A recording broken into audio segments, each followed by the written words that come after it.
Hi everyone, this is Boardgames Bourbon. I'm Glenn Flaherty. Good to see you again.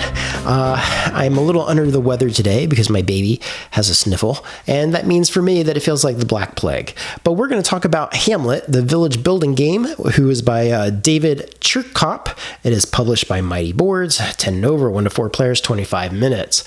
This is essentially a route building game where you are going to put workers out to either generate resources or spend resources, ultimately trying to deliver goods to build the town church. And once that's built, you see who has the most points, and you score points a ton of different ways, like for specific buildings you build or deliveries or having other people use your deliveries. But everything you do in the game is going to score you points, whether you generate level 1 resources or generate the level 2, or if you spend the resources. Okay, how does the game work? What's the good? What's the not good? Make up your mind from there. Okay, the gameplay is like this. You're going to get workers, you're going to get donkeys.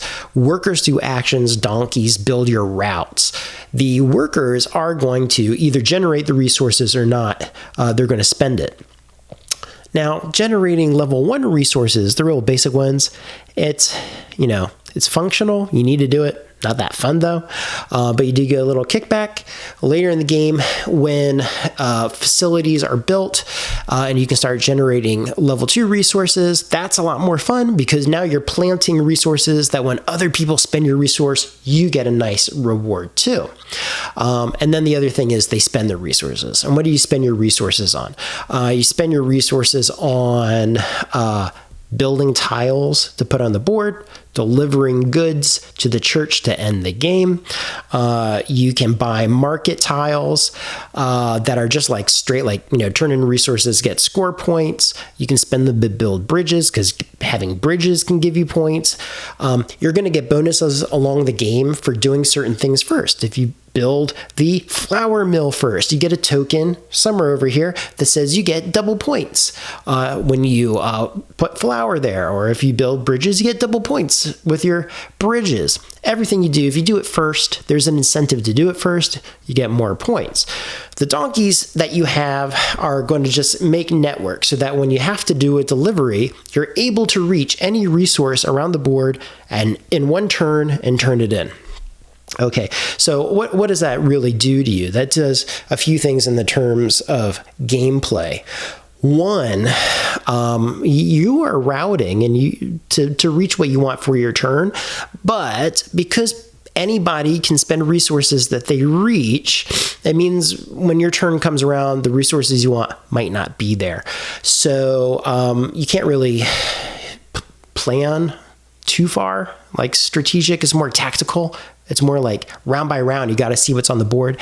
And I would tell you the gameplay really is spending as many resources as you can in one turn as possible, because you don't know if it's going to be there for your next turn. And if you are left feeling like you're just generating resources for other people to have a bigger turn, that's not that great. So you just want to spend your resources right away. Now, the good of the game is that, one, the tiles are highly detailed. Bear with me. They're highly detailed, and hopefully I'll put a picture up of what these look like. So it almost looks like a tabletop RPG setting, like you could do a Dungeons and Dragons kind of thing through it. And it does look cool when you put bridges and stuff like this, and you're building like your little city. That's pretty neat. I found that putting the level 2 resources in the game were pretty good. And how do you get those level 2 resources? When you build a tower that says flour mill or lumber mill or whatever, that's a level 2. So you took raw wood and now it's second level, and second level resources are going to give you bigger rewards, and you spend those second level resources to build a church and stuff like that. Okay, so yeah, it looks cool. Getting the second level resources, that's cool. In my games, the turns were pretty quick. Scores were tight. Those are all positives. The other side of having highly detailed maps was, one, I found it almost hard to look at. Not that it was unpleasant, but there was so much detail deciphering what I was looking at. Like sometimes I had to look directly at the board from above to know if I was looking at what kind of mill or if there was a pathway that I could reach it with my donkeys.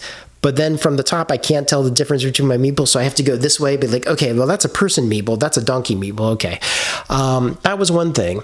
Two, and this is probably the hardest part, the most crushing part of the game, is that it's really hard to tell where your paths are, and really hard.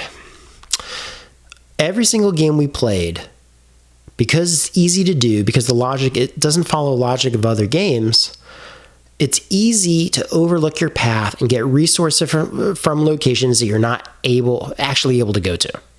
And that screws up the whole game, because if you do that once, you took resources that someone else could have used, or it helped you do something that you shouldn't have been able to do, and the whole game gets derailed. Why does that happen? It happens for two reasons. One, normally in a game, let's say Carcassonne or something, you can't lay a tile unless it legally goes down. And in this game, you can lay tiles without it being connected. You have to spend resources to build a bridge to get there. Okay, so looking at the board, you can't assume it's connected. Two, some of the pathways are printed on the tiles, others are physical. It's easy to see the physical. The printed is less easy to see because resources can cover up the paths. Chits can get in the way, the tiles can block it, like the market actually has this little road going off the left side on the tile that you will totally overlook with the tiles on that you place on the market tile itself, the little purchases that you can do. Okay, and boy, every single game we overlook something, especially if you place a tile down, it's not attached, and you're like, of course I'm going to remember. But then a few turns in, it just kind of slips your mind. Bummer. That's probably the Achilles heel of the game right there. But outside of that, I thought there were some kind of cool moments, like I appreciated the networking, although the networking is like the resources can deliver to one tile next to it, but you need the donkey to move it. And again, then you're trying to track, okay, is there a pathway? Okay, I need that resource. It's a lot of work. I'm not going to say that's good or bad, because there's a lot of people who think that level of work is where the fun lives. And that's totally a legitimate point of view. But for me, the pathways, twice in a row, somebody overlooked it. The first time we're like, oh, we overlooked it. Well, okay, it's a learning game, with this group of people, because I learned it on my own too. And then we'll just play through it. Okay, that was cool. Let's do it again. Second time it happened, and you're like, screw it. Then you just put the game away. And you could say maybe, everyone should have been on their toes and paying attention to it, but you're engrossed in your own turn. Are you spending your turn monitoring what other people are doing? You're probably thinking what you need to do. But then again, you don't know what's going to be on the board, even when you do, because if they use your resources that you need, the plan you're developing is out the window. So I don't know. So it's a good game. It's a pleasant game. It's not a great game for those detriments I mentioned. But if you like pick up and deliver, there's something unique here. Games are hard to make, and there's a lot of good ideas in here. And it just could be me or how our play style is, but boy, the routing, just a little bit harder than I wanted it to be. So try it before you buy it. Okay, that's Hamlet, the village building game. Thanks for watching. I'll talk to you later. Bye.